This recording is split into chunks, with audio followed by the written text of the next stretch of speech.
जब संपूर्ण भागवत की चर्चा ज्ञान और वैराग्य भक्ति को सुनाई जाए तो तत्काल इनको बल मिलेगा, इनका कष्ट चला जाएगा और ये आनंद से उन्मत्त होकर नृत्य करेंगे। सिंह की गर्जना सुनकर जैसे भेड़िए भाग जाते हैं, ऐसे भगवान की चर्चा सुनकर कलयुग के दोष नष्ट हो जाते हैं, कलयुग भयभीत होकर भाग जाता है।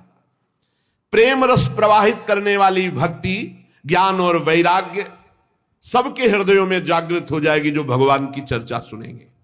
नारद जी ने कहा कि मैंने वेद वेदांत की ध्वनि की, गीता पाठ बार बार किया, फिर भी भक्ति ज्ञान वैराग्य तीनों नहीं जगे, तो महाराज श्रीमद् भागवत सुनाने से कैसे जग जाएंगे? क्योंकि कथा के प्रत्येक श्लोक प्रत्येक पद में वेदों का ही तो सारांश है। आप लोग शरणागत वत्सल, आपका दर्शन कभी व्यर्थ नहीं जाता, इसलिए मेरा संदेह दूर कीजिए। शनकादि ने कहा श्रीमद् भागवत की कथा वेद उपनिषदों का सार है, इसलिए उनसे अलग उनकी फल रूपा होने के कारण बड़ी उत्तम है। जिस प्रकार रस वृक्ष की जड़ से लेकर शाखा पर्यंत रहता है किंतु उसका स्वाद नहीं लिया जा सकता, वही जब अलग फल रूप में आता है तो उसका स्वाद लिया जाता है। जैसे दूध में घी रहता है किंतु उसका स्वाद नहीं लिया जाता, जब प्रक्रिया के द्वारा अलग किया जाता है तो उसका स्वाद अलग हो जाता है। जैसे गन्ने में शक्कर रहती है पर प्रक्रिया के द्वारा फिर उसका स्वाद अलग लिया जाता है, ऐसे ही वेद उपनिषद का सार फल रूप है जो भगवान श्री कृष्ण की चर्चा से युक्त श्रीमद् भागवत है। ये भगवान व्यास देव जी ने भक्ति ज्ञान और वैराग्य को प्रकाशित करने के लिए स्वयं रचा है। वेद वेदांत के पारगामी गीता की भी रचना करने वाले भगवान व्यास देव जी खिन्न होकर अज्ञान समुद्र में गोते खा रहे थे, तो आप याद करो, आपने ही तो 4 श्लोक में इसका उपदेश किया था, उसे सुनते ही उनकी सारी चिंता दूर हो गई थी। फिर इसमें आपको आश्चर्य क्यों हो रहा है? जो आप हमसे प्रश्न कर रहे हैं, आपको उन्हें शोक और दुख का विनाश करने वाले इस महामहिम भगवत चर्चा को सुनाना चाहिए। नारद जी ने कहा महानुभाव, आज तो मैं कृतकृत हो गया। आपका दर्शन जीव के संपूर्ण पापों को तत्काल नष्ट कर देता है। जो संसार दुख रूप दावानल से तपे हुए हैं उन पर शीघ्र ही शांति की वर्षा हरि जब करते हैं तो आप जैसे महात्माओं का दर्शन हो जाता है। आप निरंतर भगवान शेष जी के सहस्त्र मुखों से गाए हुए भगवत कथा अमृत का पान करते रहते हैं। मैं प्रेम लक्षणा भक्ति का प्रकाश करने के उद्देश्य से आपकी शरण लेता हूं। जब अनेकों जन्मों के संचित पुण्य पुंज का उदय होता है तो मनुष्य को सत्संग मिलता है। भाग्योदयेन बहुजन्म समर्जितेन सत्संगमं च लभते पुरुषो यदा वै अज्ञान हेतु कृत मोह मदांधकारनाशं विधाय ही तदोदयते विवेका। अनेकों जन्मों के जब पुण्य एकत्रित होते तब सत्संग मिलता है, और जब सत्संग मिलता है तब अज्ञान जनित मोह मद रूप अंधकार का नाश होकर विवेक उदय होता है, और जब विवेक उदय होता है तो भगवान से प्रेम होता है, जब अविवेक होता है तो संसार से प्रेम होता है। नारद जी, अब मैं भक्ति ज्ञान और वैराग्य को स्थापित करने के लिए प्रयत्न करूंगा। परमहंस शिरोमणि श्री सुखदेव जी के कहे हुए भागवत शास्त्र की कथा द्वारा उज्जवल ज्ञान यज्ञ करूंगा। यह यज्ञ मुझे कहां करना चाहिए? आप इसके लिए कोई स्थान बतला दीजिए। आप लोग वेद के पारगामी विद्वान हैं, इसलिए मैं सुख शास्त्र की महिमा सुनना चाहता हूं।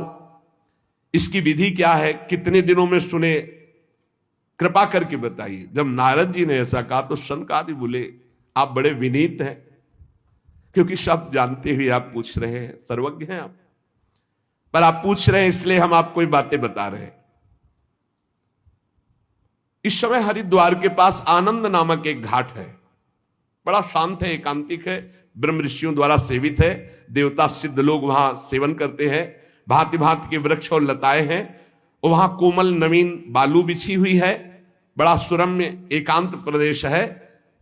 हर समय गंगा जी की कलरव और सुगंध जो कमलों की है वो वायु लाती रहती है।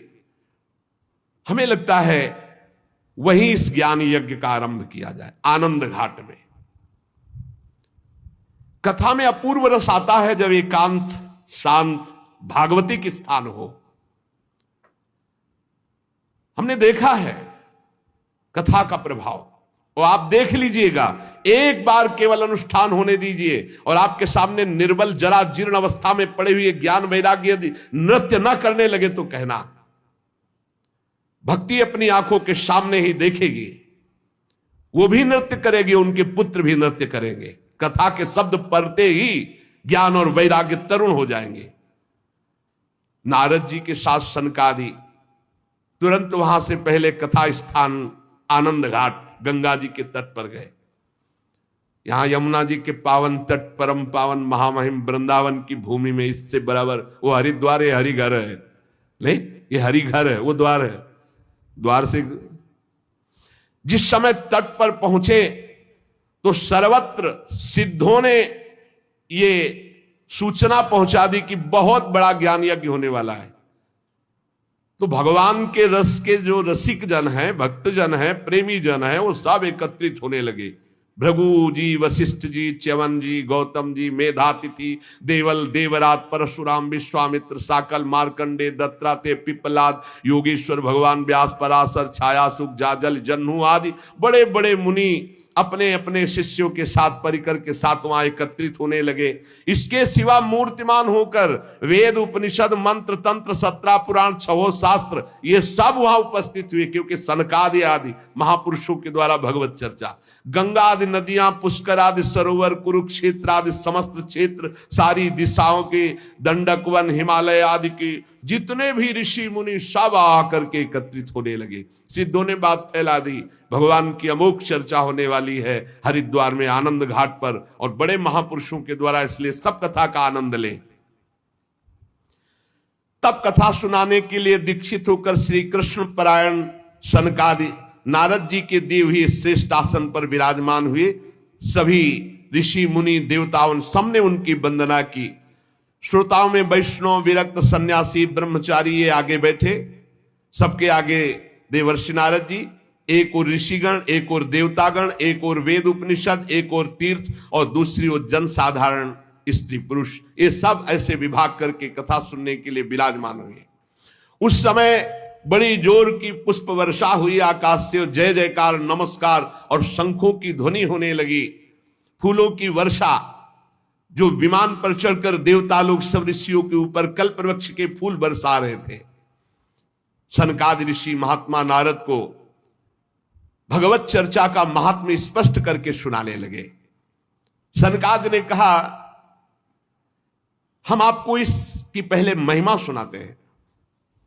जो इसको श्रवण कर ले एक बार सही ढंग से, उसकी मुक्ति निश्चित हो जाएगी। कोई भी हो, एक बार पूरी सम्यक 18,000 श्लोक सुन ले तो निश्चित उसको भगवत प्राप्ति हो जाएगी। पहला ये श्रवण का फल है, तुम्हारी समझ में आवे ना आवे, एक बार आपने ध्यान से भगवत चर्चा सुनी सम्यक, तो इसका फल है कि अंततो गत्वा तुम्हारा कल्याण हो जाएगा। और कहीं ध्यान देकर सुना तो प्रेम लक्षणा भक्ति जागृत हो जाएगी, जो मोक्ष को भी लघु करने वाली है।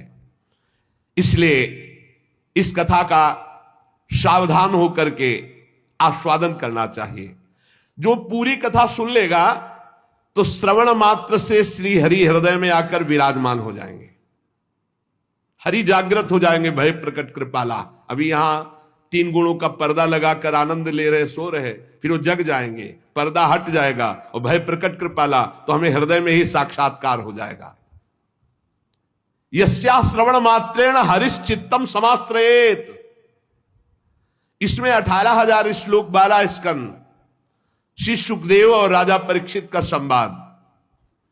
ये जीव तभी तक अज्ञानवश संसार चक्र में भटकता रहता है जब तक उसे भगवान की चर्चा सुनने को नहीं मिलती। जहां भगवान की चर्चा सुनने को मिली, मोह का नाश हुआ और भगवान की तरफ दौड़ पड़ता है।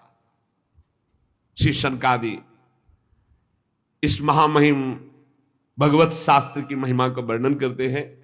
सुशेष चर्चा आगे। श्री राधा वल्लभ लाल की जय।